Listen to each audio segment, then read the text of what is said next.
guys, what's up? I know I haven't been very regular lately. मतलब मेरी videos बहुत regularly नहीं आ रही थी, मैं कंटिन्यूटी पे मैं नहीं बना रही थी अपनी वीडियोस को, थोड़ी सी बिजी चल रही थी, बट अब बनाएंगे, अब प्रॉबेबली मेरी वीडियोस रेगुलर आएंगी।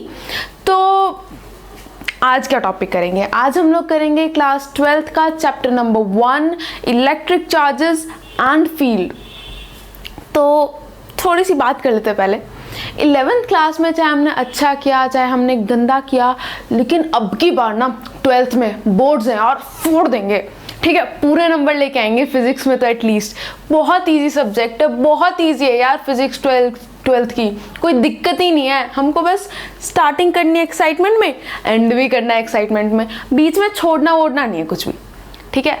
तो स्टार्ट करते हैं, इलेक्ट्रिक चार्जेस एंड फील्ड। तो सबसे पहले हम लोग टाइटल को समझेंगे। जो हमारा चैप्टर है, चैप्टर नंबर 1, ये है किस चीज़ के ऊपर, किस पे बेस्ड है, इसके अंदर है क्या क्या। तो ये चैप्टर बेस्ड है इलेक्ट्रिसिटी के ऊपर, चार्जेस के ऊपर और उसकी इलेक्ट्रिक फील्ड के ऊपर। इलेक्ट्रिक चार्ज क्या होता है? किसी भी एटम के अंदर हमें पता है प्रोटॉन्स, न्यूट्रॉन्स और इलेक्ट्रॉन्स होते हैं, उनकी वजह से उस एटम के अंदर चार्ज आता है। और हर बॉडी के अंदर n नंबर ऑफ, यानी कि काफ़ी सारे एटम्स होते हैं। तो उस बॉडी के ऊपर चार्ज किसकी वजह से आता है? उस बॉडी के अंदर जो एटम्स हैं, उस एटम के अंदर जो पार्टिकल्स हैं, उनकी वजह से क्या आता है उसके अंदर? चार्ज। पार्टिकल्स कह रही हूँ, हाँ पार्टिकल्स ही होते हैं वैसे, न्यूट्रॉन्स, प्रोटॉन्स, इलेक्ट्रॉन्स, है ना। तो उसकी वजह से उन पे चार्ज आता है, ठीक है। तो इंट्रिंसिक प्रॉपर्टी होती है चार्ज, जो इंटरनल पार्टिकल्स होते हैं एटम के अंदर। इंट्रिंसिक प्रॉपर्टी का मतलब वो प्रॉपर्टी जिस पे मटेरियल से फर्क नहीं पड़ता या कितनी क्वांटिटी है उससे फर्क नहीं पड़ता। फॉर एग्जाम्पल, कंफ्यूज मत हो, बहुत सिंपल है। चार्ज क्या होता है? एक एटम है, ठीक है, उस एटम का हमें फ़र्क नहीं है कि वो कितना बड़ा एटम है, कितना छोटा एटम है, हमें इससे फ़र्क पड़ता है कि उसमें चार्ज कितना है। अगर इतना बड़ा एटम है, ठीक है, अंदर इलेक्ट्रॉन है, इस पर कोई चार्ज है, और छोटा एटम है उस पर भी कोई चार्ज है, तो इसका मतलब ये नेसेसरी नहीं है कि इसके ऊपर ज़्यादा चार्ज होगा या इसके ऊपर कम चार्ज होगा, इसके ऊपर कम चार्ज होगा या इसके ऊपर ज़्यादा, ऐसा कुछ नहीं है। इंट्रिंसिक प्रॉपर्टी मतलब उसके ऊपर डिपेंड नहीं करती, ना मैटर के ऊपर डिपेंड करती है, ना उसके साइज के ऊपर डिपेंड करती है, ठीक है। इंट्रिंसिक प्रॉपर्टी इंटरनल प्रॉपर्टी होती है। खैर, हमें इंट्रिंसिक प्रॉपर्टी से क्या लेना देना, हमें तो लेना देना है इलेक्ट्रिक चार्ज से। इलेक्ट्रिक चार्ज वो होता है जो किसी एटम के अंदर चार्ज होता है, ठीक है, उसके वैलेंस शेल के इलेक्ट्रॉन्स, यानी कि बाहर वाले शेल के, एटम के बाहर वाले शेल में कितने इलेक्ट्रॉन्स हैं उससे हमें उसका चार्ज पता लगता है, और उसके अंदर कितने प्रोटॉन्स हैं उससे भी हमें उसका चार्ज पता चलता है। तो चार्ज करता क्या है? चार्ज से होता क्या है? चार्ज जो है दो ऑब्जेक्ट के बीच में इलेक्ट्रिक फोर्स जनरेट करता है। दो ऑब्जेक्ट में इलेक्ट्रिक फोर्स जनरेट करेगा। और वो इलेक्ट्रिक फोर्स कैसी जनरेट करेगा? सिर्फ दो तरीके की करेगा, ठीक है। नेचर में सिर्फ दो तरीके की होते हैं, या तो होता है अट्रैक्शन या फिर होता है रिपल्शन। ये पढ़ा था हमने छोटी क्लासेस में। Same charges repel and different charges attract each other, है ना। अलग चार्जेस हैं, पॉजिटिव नेगेटिव, नेगेटिव पॉजिटिव अलग है ना। दो ही तरीके के चार्ज होते हैं हमेशा, एक क्या होएगा पॉजिटिव, एक क्या होएगा नेगेटिव, ठीक है। तो अगर लाइक चार्जेस हैं, यानी कि एक दूसरे से रिलेटेड चार्जेस हैं, मतलब एक दूसरे जैसे चार्जेस हैं, वो क्या करेंगे? रिपेल करेंगे। और अलग चार्जेस हैं, वो क्या करेंगे? अट्रैक्ट करेंगे। अब एक छोटी सी बात है, बहुत सिंपल, सोचना ज़रा। इस पार्टिकल बहुत ज़्यादा हाईली पॉजिटिवली चार्ज्ड है, ठीक है, और एक छोटा सा पार्टिकल है वो भी पॉजिटिवली चार्ज्ड है। ये क्या करेंगे? अट्रैक्ट करेंगे, रिपेल करेंगे? वीडियो पॉज करो, सोचो, बताओ, रिपेल करेंगे या पॉज करेंगे? कर लिया? आंसर बताऊं? ये अट्रैक्ट करेंगे एक दूसरे को। क्या करेंगे? अट्रैक्ट करेंगे। क्यों? ऐसा क्यों? बच्चे, कभी कभार जो लाइक चार्जेस है ना, वो भी अट्रैक्ट कर जाते हैं। क्यों? अगर एक चार्ज बहुत बड़ा है और दूसरा चार्ज बहुत छोटा है, तो बड़ा वाला चार्ज छोटे वाले चार्ज के इस साइड पे नेगेटिव चार्ज इंड्यूस कर देगा। कैसे? इसके अंदर कुछ ना कुछ तो नेगेटिव चार्ज होगा, ये इतना बड़ा है, ये अपनी वो दिखाता है, पावर दिखाता है भाई, चीटिंग कर लेता है ये कहता है मेरे को नहीं पता, मुझे नहीं पता भाई, मेरे को तो यहाँ पे नेगेटिव चाहिए कैसे भी। अब इसके अंदर बहुत सारा पॉजिटिव चार्ज था। पॉजिटिव चार्ज, कोई चीज़ पॉजिटिवली चार्ज कैसे होती है, कोई चीज़ पॉजिटिव, क्योंकि आपको पता होगा कि जो प्रोटॉन है, नंबर ऑफ प्रोटॉन्स हमेशा सेम रहते हैं, चेंज क्या करते हैं, डिफर क्या करते हैं, नंबर ऑफ इलेक्ट्रॉन्स। तो अगर मैंने बोला है कि ये पॉजिटिवली चार्ज है तो इसका मतलब इसमें इलेक्ट्रॉन्स कम हैं पर कम है, और ये कम पॉजिटिवली चार्ज है, इसका मतलब क्या है, इसमें इलेक्ट्रॉन्स थोड़े से ज़्यादा है इस वाले से क्या, इसके अंदर थोड़े से ज़्यादा इलेक्ट्रॉन्स हैं और कम पॉजिटिवली चार्ज है। लेकिन इसके अंदर भी प्रोटॉन्स कह रही हूँ, इलेक्ट्रॉन्स कम है, मतलब दूसरा कोई अगर नेगेटिवली चार्ज ऑब्जेक्ट होगा उससे तो कम ही इलेक्ट्रॉन्स इसके अंदर, क्योंकि ये पॉजिटिवली चार्ज है। लेकिन फिर भी चलो, हम क्या कर रहे थे, ये दोनों अट्रैक्ट करेंगे भाई, कैसे, ये इसको इंड्यूस कर देगा, इस पे इंड्यूस कर देगा, ये बोलेगा मुझे नहीं पता, कहीं से भी लाओ मुझे नहीं पता, ये यहाँ पे ले आएगा इसका नेगेटिव चार्ज, बाकी सारे में पड़ जाएंगे बेचारे, पॉजिटिव बोलेंगे ठीक है तेरे को जो करना है वो कर, तेरे को अट्रैक्ट करना है, तेरे को चाहिए यहाँ नेगेटिव चार्ज, तू ले ले, ठीक है। इसीलिए कभी कभार क्वेश्चन आ जाता है, ये रीजनिंग में, लॉजिकल रीजनिंग में क्वेश्चन आता है, पेपर में भी, बोर्ड्स में भी, और क्या कहते हैं आगे IIT के क्वेश्चन पेपर्स में भी आ जाता है कि can two like charges attract each other. Yes, two charges can attract each other, but only and only if one of the charge is larger than the other one. यानी कि वो तभी एक दूसरे को अट्रैक्ट कर सकते हैं अगर उनमें से जो एक है वो ज़्यादा पॉजिटिवली या ज़्यादा नेगेटिवली चार्ज है दूसरे वाले से, ठीक है। चलो ये कर लिया। अब हम करते हैं इलेक्ट्रिक चार्ज की प्रॉपर्टी। हमने ये तो पढ़ लिया कि इलेक्ट्रिक चार्ज होता क्या है, लेकिन अब हम ये पढ़ेंगे कि वो क्या चीज़ें शो करता है, उसका नेचर कैसा है ना, उसका बिहेवियर कैसा है ना। किसी इंसान के बारे में अगर हम लोग पढ़ रहे होते हैं, देख रहे होते हैं, उसको ऑब्जर्व कर रहे होते हैं, तो इंसान की शक्ल तो हमें पता लग जाती है, ये लड़का है या लड़की है या ये क्या है, अब तो कुछ भी हो सकते हैं, बट ये क्या है, उसके बाद हम उसका बिहेवियर ऑब्जर्व करते हैं ना। उसके बाद हम देखते हैं कि कैसा इंसान है, भाई चुगली कर रहा है बाहर बैठ के तो भाई चुगलखोर है ना, और अगर बहुत तमीज़ से बात कर रहा है तो तमीज़ से बात कर रहा है, क्योंकि हर इंसान का अलग अलग बिहेवियर होता है, हम किसी को कह नहीं सकते अच्छा या बुरा। टॉपिक से हट जाते हैं, वापस आते हैं। हम क्या करेंगे अब, प्रॉपर्टीज ऑफ इलेक्ट्रिक चार्जेस। सबसे पहली प्रॉपर्टी, हैशटैग लगा देते हैं, सुंदर लगता है। सबसे पहली प्रॉपर्टी क्या होती है, एडिटिव नेचर।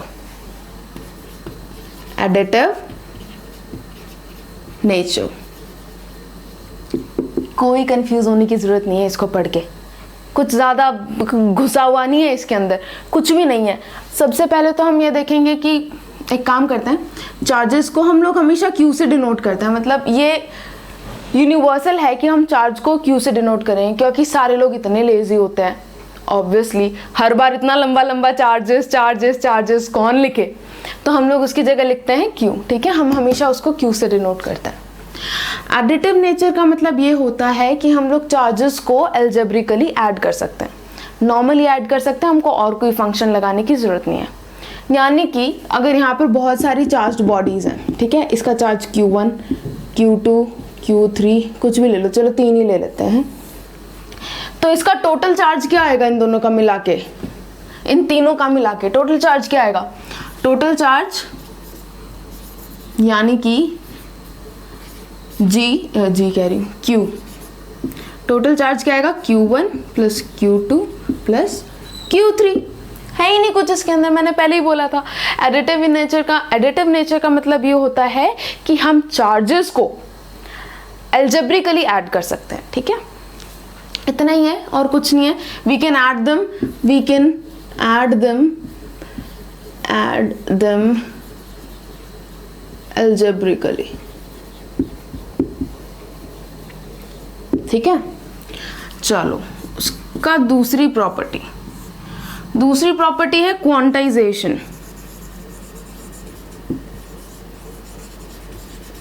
क्वांटाइजेशन, अभी फ्राउन कर गए होंगे कुछ सारे बच्चे तो, है ना, त्योड़ियां चढ़ी होंगी, है quantization, oh god must be looking pathetic, but still quantization क्या होता है? क्वांटाइजेशन कुछ नहीं होता है। क्वांटाइजेशन का मतलब ये है कि होल नंबर के प्रोडक्ट्स में मिलते हैं हमको चार्ज, हैं, मतलब क्या बोल गई? इसका मतलब ये है कि चार्जेस हमको हमेशा होल नंबर के प्रोडक्ट में मिलेंगे, मतलब हमको 1.5 चार्ज कभी नहीं मिलेगा, 2.5 चार्ज कभी नहीं मिलेगा, 1.5 2.5 1.5 या 2.5 चार्ज हमें कहीं नहीं मिलेंगे। मतलब एक इलेक्ट्रॉन के ऊपर चार्ज कितना होता है? 1.6 इंटू 10 की पावर -19। इसके मल्टीपल में ही मिलेंगे, या तो इसको 1 से मल्टीप्लाई कर दो, 2 से कर दो, किसी से भी मल्टीप्लाई कर दो, बट वो फ्रैक्शन नहीं होना चाहिए, किसी होल नंबर से मल्टीप्लाई ही करना है, ठीक है, यानी कि इसी के मल्टीपल में मिलेंगे। अब एक बात सोचो, ठीक है, कंफ्यूज मत हो, बहुत सिंपल सी बात है। किसी बिल्डिंग में जाते हो, उसके अंदर कभी आप ये बोलते हो भैया मेरे को तो 3/4 फ्लोर पे जाना है, मुझे नहीं पता, वो अंकल आपको क्या सोचेंगे? पागल ही सोचेंगे, है ना। आप बोलो अंकल मेरे को नहीं पता, मेरे को तो 1.5 फ्लोर पे जाना है, अंकल मेरे को तो 2.5 फ्लोर पे जाना है, मेरा मन हो रहा है। ऐसे नहीं होता ना, कुछ डिफाइंड फ्लोर्स होते हैं, हद मार के बेसमेंट हो जाएगा वो, उसका भी नाम बेसमेंट है, ठीक है। फिर ग्राउंड फ्लोर, फिर फर्स्ट सेकंड थर्ड, ऐसे फ्लोर होते हैं, ठीक है। ऐसे ही जो इलेक्ट्रॉन के ऊपर जो चार्ज होता है वो भी ऐसे ही 1 2 3 के मल्टीपल में मिलेगा हमको, ठीक है। यानी कि जो इसका चार्ज है वो हमको क्या मिलेगा? 1Q प्लस ऐसे ऐसे मिलेंगे, मतलब इसको मल्टीप्लाई कर दो, यहाँ पर n लिख दो, Ne, Q is equal to Ne, यानी कि जो चार्ज है वो इलेक्ट्रॉन के ऊपर जितना चार्ज होता है 1.6 इंटू 10 की पावर 19 कूलम -19 कूलम को हम n से मल्टीप्लाई कर देंगे, where n is any natural number, ठीक है। तो इसका मतलब क्या है?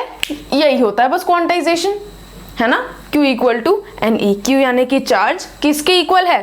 ये E तो है, ये n यानी कि कोई भी नेचुरल नंबर को मल्टीप्लाई कर दो E से, इसे कहते हैं हम quantization of charge.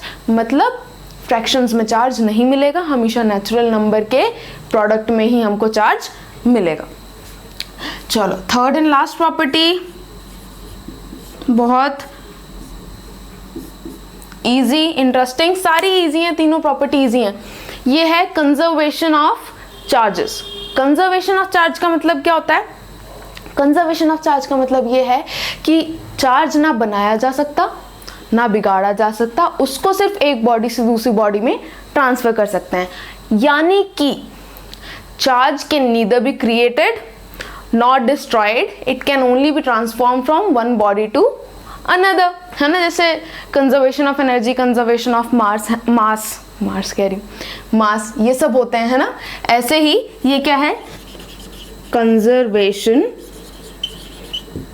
Of charges. एक बार दोबारा रिवाइज कर ले, क्या होता है?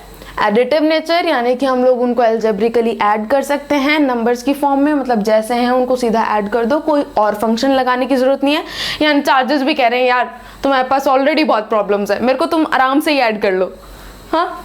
तो नॉर्मली एल्जेब्रिकली ये ऐड हो सकते हैं। क्वांटाइजेशन यानी कि ये नेचुरल नंबर के रेशियो में, नेचुरल नंबर के मल्टीपल में ही जो है सिर्फ मिलते हैं हमको। कंजर्वेशन ऑफ चार्जेस क्या होता है?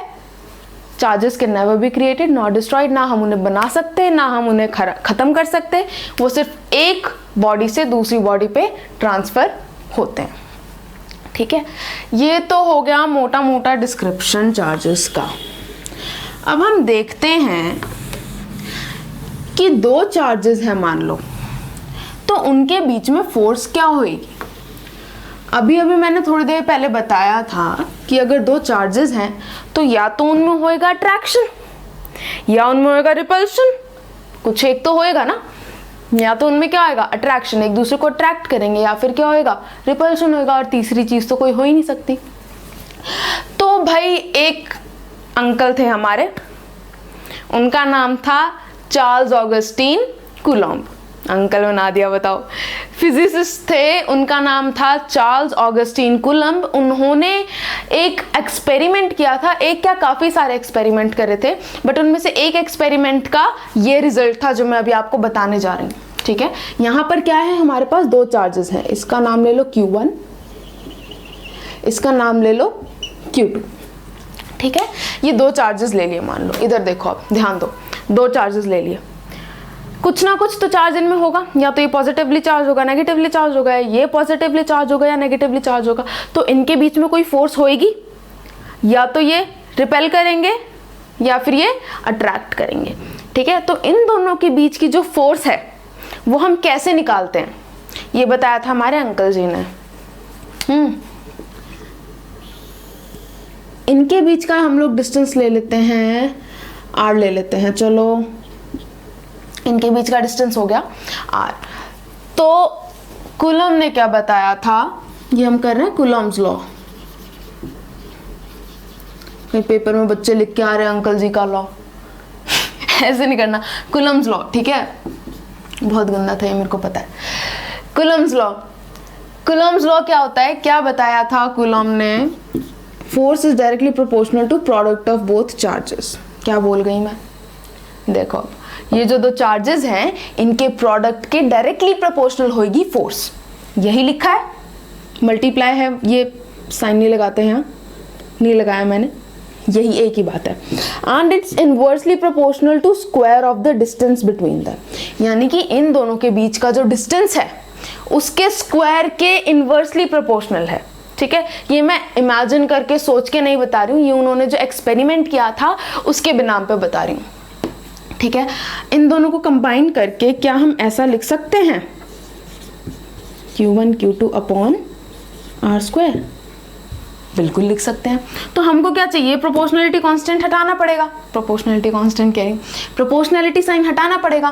प्रोपोर्शनलिटी साइन हटाएंगे तो क्या आता है, proportionality constant is directly proportional equal to K Q1 Q2 upon R square।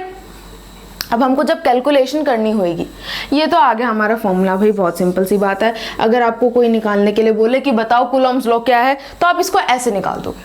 ठीक है, लेकिन जब हमें कैलकुलेशन करनी पड़ेगी, हमको फोर्स, हमको चार्जेस गिवन है, डिस्टेंस गिवन है, हमें फोर्स निकालनी है, तो K की जगह हम क्या रखेंगे, बिना K के रखे क्या मिलेगा, कुछ नहीं मिलेगा। तो यहाँ पर K की वैल्यू क्या होती है, K को हम लिखते हैं 1/4 पाई एप्सिलॉन नॉट। इसको E मत बनाना बच्चों, E इलेक्ट्रिक फील्ड होता है। ठीक है, इसको हमेशा बनाना एप्सिलॉन नॉट, या तो ऐसे बनाओ, ये नॉट तो नॉट ही रहेगा, या ऐसे बना दो, कैसे ही बना दो, बट इसको E नॉट मत लिखना। कुछ बच्चे क्या करते हैं, बोलते हैं एप्सिलॉन मेरे को बोलने में मजा नहीं आ रहा, मेरे को तो E नॉट बोलना है, वो गलत हो जाएगा, फिर वो इलेक्ट्रिक फील्ड हो जाएगी। ठीक है, इसलिए हम इसे बोलेंगे एप्सिलॉन नॉट। अगर हम इसको फॉर्मूले में पुट करें K की वैल्यू, तो क्या आएगी यहाँ से, force is equal to 1/4 pi epsilon naught Q1 Q2 upon R square. चलो, और इसकी वैल्यू भी निकाली थी उन्होंने ही।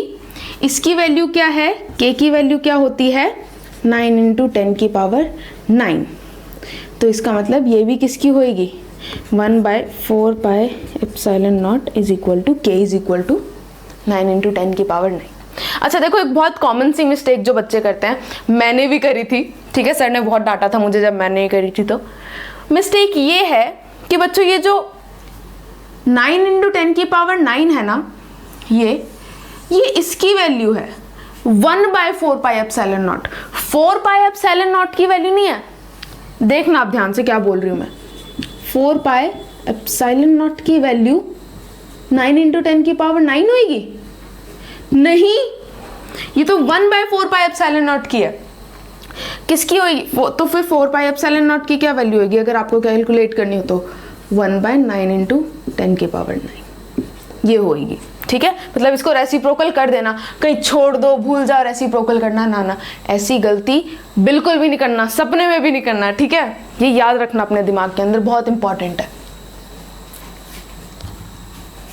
चलो, अब हम क्या करेंगे, हमने लॉ तो पढ़ लिया, पर क्या बिना लिमिटेशन के कोई लॉ होता है? फुल प्रूफ कोई law? Limitations of Coulomb's law, limitations of Coulomb's law. सबसे पहली लिमिटेशन क्या होती है? सबसे पहली लिमिटेशन ये है कि जो हम लोगों ने जो दो चार्जेस लिए थे ना, जो कि आपस में आए थे तो अट्रैक्ट कर रहे थे, वरना दूर जा रहे थे, रिपेल कर रहे थे, दो चार्जेस जो कोई भी हो सकता है, हमें नहीं पता कौन से हैं। इन दोनों की जो हमने अभी कूलॉम्स लॉ लिया था, इसकी limitation, first limitation is charges must be at rest, must be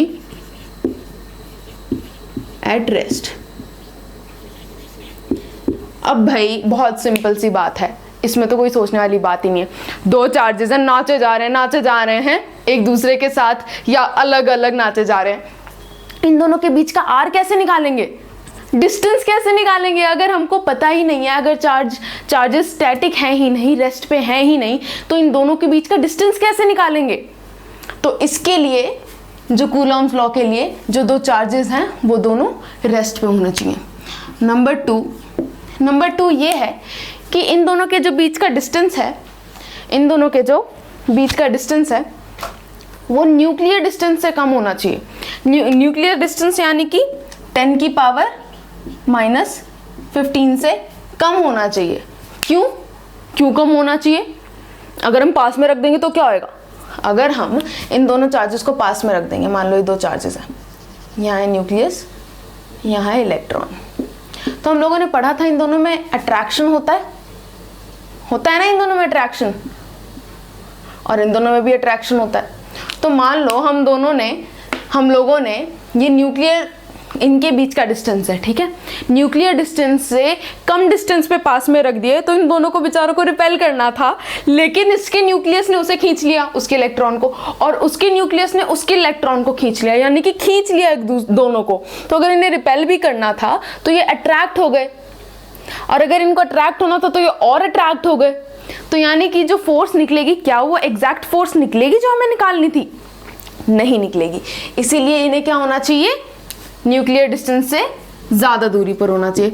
तीसरा, ये charges must be point charges, charges must be point charges. बहुत सिंपल सी बात है, चार्जेस जो हैं पॉइंट चार्जेस होने चाहिए, ठीक है। बस ये तीन जो हैं लिमिटेशंस हैं, इनको आप लोग लर्न कर लेना। ये पेपर में आ जाती हैं बहुत बार, बोर्ड्स के पेपर में भी आ जाती हैं, IITs के पेपर तक में आ जाती हैं, मेंस में, ठीक है। तो जितना कराया है उतना कर लो एक बार। इस वीडियो को हम लोग यहीं एंड करते हैं। आपको एक चीज बताना चाहती हूं मैं, अगर आपको इस बार सही में फोड़ना है ना, जेन्युइनली खत्म करना है, खानी है 12th अच्छे से, उसका एक एक टॉपिक अच्छे से करना है, तो उसके लिए सिर्फ एक चीज है, वीडियोस देखो, रीडिंग लगाओ, डेरिवेशंस हैं, डेरिवेशन सॉल्व करो 2-3 बार, रटो मत यार। बहुत सारे बच्चे होते हैं 12th में, 11th में, इनफैक्ट 10th में रटते आ रहे हैं। रटने से कुछ नहीं होता। Get the concept clear in your head. जब तक कॉन्सेप्ट क्लियर नहीं होएगा ना, कुछ हो ही नहीं पाएगा यार। उसके बाद तो आपने अभी रट लिया, 2 महीने बाद फिर भूल जाओगे, पेपर दे दिया उसके बाद फिर भूल जाओगे। और नॉलेज इज रियली इंपॉर्टेंट। अगर आपने अभी रट लिया, आपने ये सोचा कि भाई मेरे नंबर आ जाने चाहिए, क्या फर्क पड़ता है, रटना ही तो है, अभी रट लोगे, बाद में जब आप कॉलेज में जाओगे आपको फिर से लर्न करना पड़ेगा वो सब कुछ। तो बेटर ये है कि आप अपने दिमाग के अंदर कॉन्सेप्ट जो है ना क्लियर करो। नहीं आया समझ में, दोबारा देख लो वीडियो, ठीक है, या कमेंट्स में मेरे को बता दो कि कौन से टॉपिक की कैसी वीडियो आपको चाहिए, कौन सी क्लास की आपको वीडियो चाहिए, मैं वैसे ही बना के दूंगी। अब मैं लिटरली रेगुलरली वीडियोस पोस्ट करूंगी आप लोगों के लिए। बट इस बार ना यार मेहनत कर दो, मेहनत लगा दो, जी लगा दो, जान लगा दो, सब लगा दो जो है, ठीक है। तो मिलते हैं आप नेक्स्ट वीडियो में, ध्यान रखना, गुड बाय।